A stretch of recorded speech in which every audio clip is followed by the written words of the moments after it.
Summary of Homegoing by Yaa Gyasi. On the night that Efia is born, there is a big fire in Fantaland. As she grows up, her mother, Baba, is mean to her and hurts her, but her father, Kabi, is kind. When Efia turns 12, she starts to grow up and become a young woman. She wants to get married to the next town chief, but Baba has other plans for her. She tells Efia to hide her blood and then arranges for her to marry James Collins, a British man who is the new ruler of Cape Coast Castle. Before Efia gets married, Baba gives her a piece of her mother in the form of a black stone ring. When Efia comes into the castle, she and James Collins get married and feel real love for each other. But she finds out quickly that there are women in the cells who are being sold as slaves. Even though she is scared, she knows she can't go back to her town. She doesn't go back until she hears that her father is dying, years later. When Efia's father is about to die, her brother Fiafai tells her that she is not really Baba's daughter. Her real mother, Mame, worked for Kabi as a house girl. The night Efia was born, Mame ran away. Mame is where the black stone from Baba came from. ESI, on the other hand, is locked in the Cape Coast Castle women's prison. Soldiers come and go, touching the women inappropriately and taking their children.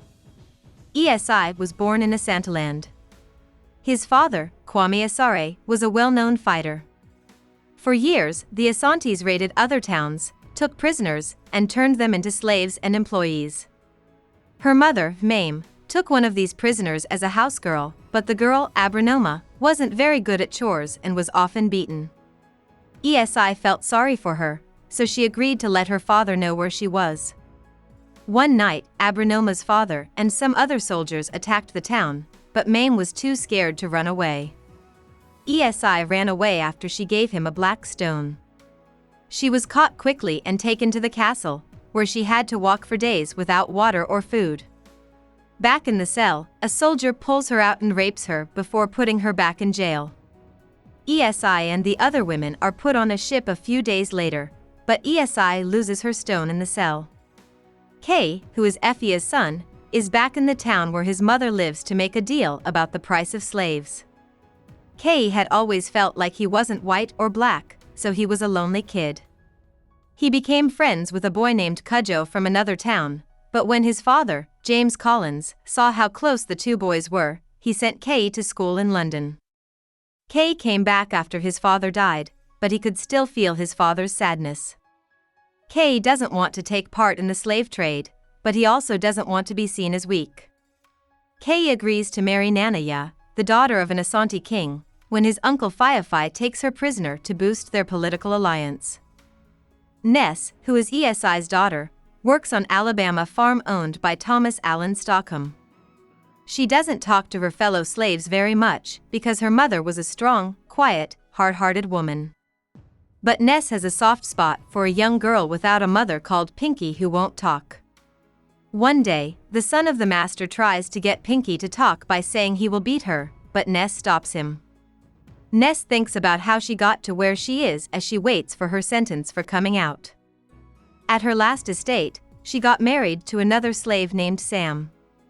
They tried to get away with a woman named Akua after their son Kojo was born.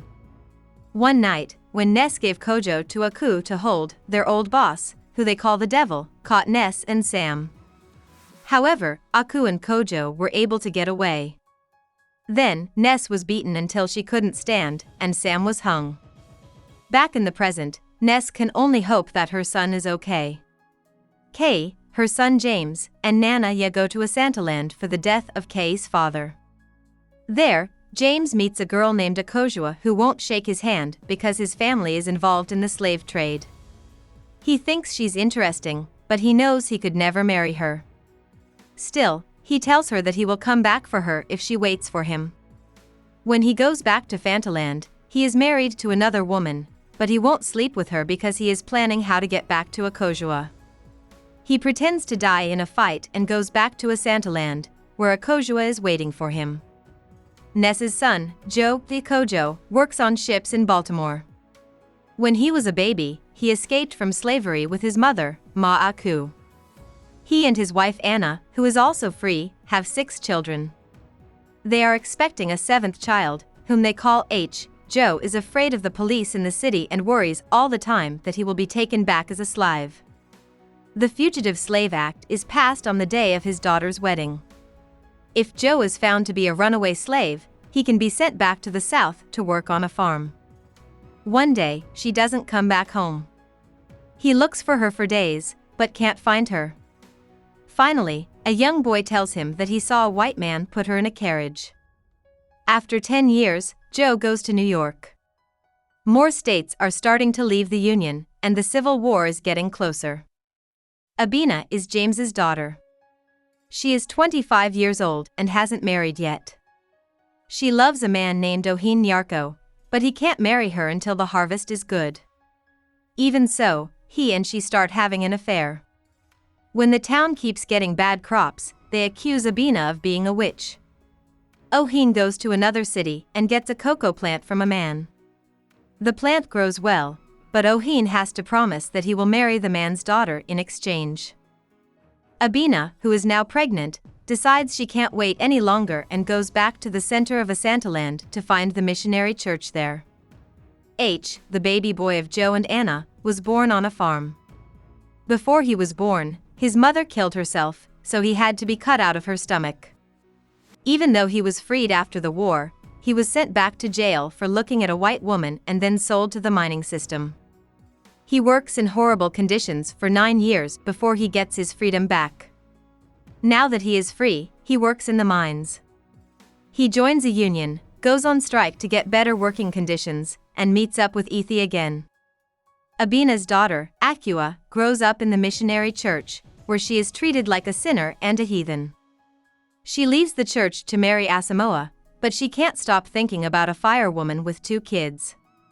She can't sleep, so one night she sets fire to their hut, killing 2 of her girls and leaving her baby son, Yaa, with scars. Willie, H's daughter, marries a white boy named Robert Clifton when she is young. They move to Harlem with their son Carson. Robert has an easier time getting jobs, but when people find out he is not white, he often loses them.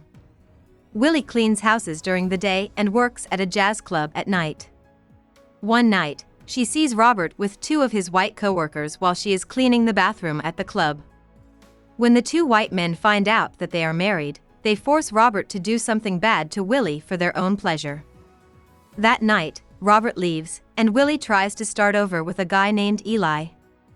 Yaa, who is Akua's son, is a history teacher at a Roman Catholic high school for guys only.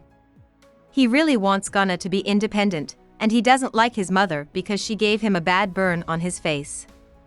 He gets a housegirl named Esther, and she talks him into going to see his mother. As Akua talks about the evil in their family past and how it haunted her, the 2 are able to make up. Willie makes Sonny, Carson's nickname, angry as he grows up because she won't talk about Robert. He joins the civil rights movement and marches, which gets him in and out of jail. He goes to a jazz club one night and falls in love with a singer named Amani. Amani gives him some drugs, and Sonny starts using them right away. His mother won't talk to him until he makes up his mind to clean up. Marjorie is born in Ghana, but she grows up in Alabama. She is the daughter of Yaa and Esther. She has trouble getting friends in high school because the white students think she is black and the black students think she sounds and acts like a white girl. So, she spends most of her time reading and writing, and she goes out with a white boy named Graham until his father breaks them up. She goes back to Ghana every summer to see her close-knit grandma, Akua. Marcus, Sonny, and Amani's son, is the focus of the last part of the book. Marcus is going to Stanford to get his PhD in sociology. He focuses his studies on the system that put his great-grandfather H in jail, but he soon learns that there are many more things he wants to talk about when it comes to organized oppression in America. He meets Marjorie, who is also in graduate school, while he is at Stanford. They become friends and travel to Birmingham and then Ghana together. At the Cape Coast Castle in Ghana, Marcus and Marjorie are both struck by the fact that they have a past together. They run into the water together on the beach, and Marjorie gives him the stone necklace that she got from her grandma. she greets him at the door as a last act of peace between the two families. About the author. Yaa Gyasi was born in 1989 in the Ghanaian city of Mampong. Her family relocated from Ghana to Ohio when she was 2 years old while her father got his PhD. When Gyasi was 10 years old, his family moved from Illinois to Tennessee and then to Alabama. When she was 17, she read Song of Solomon by Toni Morrison, which made her want to be a writer. She went to Stanford and got a BA in English. She worked at a company in San Francisco after she graduated, but she didn't like it, so she went on to get an MFA at the Iowa Writers' Workshop. After she graduated, she released her first book, Homegoing, when she was 26 years old. She lives in New York City right now. Hope we summarized it fully and you liked it. Please hit the like button and subscribe to our channel so that we are motivated to create more videos.